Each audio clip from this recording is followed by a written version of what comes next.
Today we will discuss the topic of course selection in the IBDP stage. There are many such big names. They will also talk about how to choose courses in IBDP. The biggest difference between us and them is that we have actually taught these courses ourselves. We are not saying that we only have some basic understanding of these courses.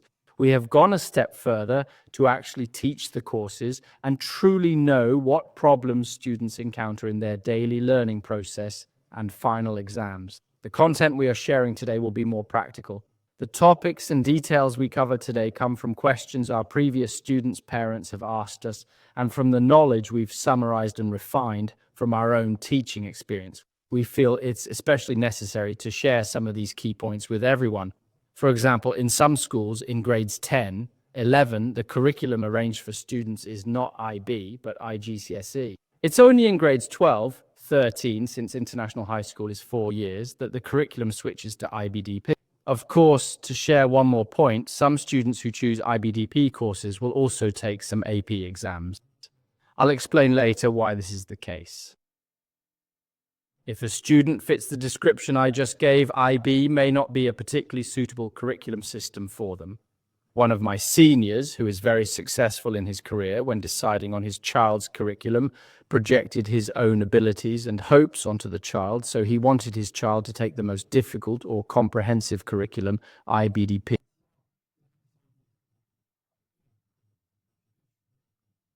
But I repeatedly told him at the time that his child may not be suitable, because I had some understanding of his child who, after studying MYP for a year, found he couldn't handle it, firstly, due to poor writing ability, and secondly, poor project skills.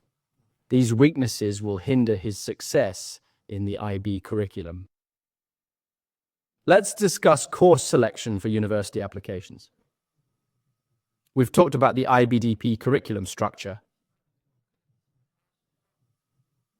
It allows you to choose courses from subject groups. You can't just pick specific subjects. For example, you can't only choose science courses. When selecting courses, consider their difficulty levels.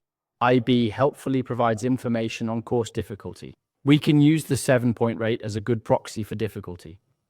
Let's look at an extreme example, the history course.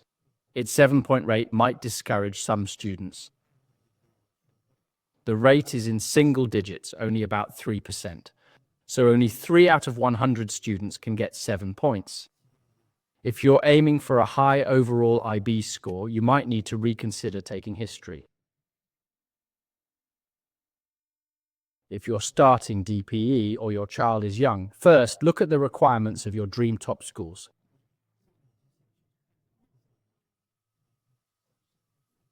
For example, Princeton clearly states their preferred IB courses online. When choosing IB courses, consider predicted grades. These greatly impact university applications, unlike standard exams. Predicted grades work differently from typical exam scores. Many Chinese parents are devastated hearing this. They think it's too subjective. How can it be so simple? But this is exactly what happens during the university application process. Next, I'll quickly go over some IB courses for everyone to give you a basic understanding of the course difficulty and content. This way, we can also discuss some important knowledge about course selection. Lastly, I have some advice. If your child is in 8th or 9th grade or even 10th grade moving to 11th, that's fine. I want to suggest some preparations for IBDP. These are my own recommendations. I won't go into details. I'll focus on methods and strategies. I believe if you do these things well, your child will have some advantages in the IBDP program.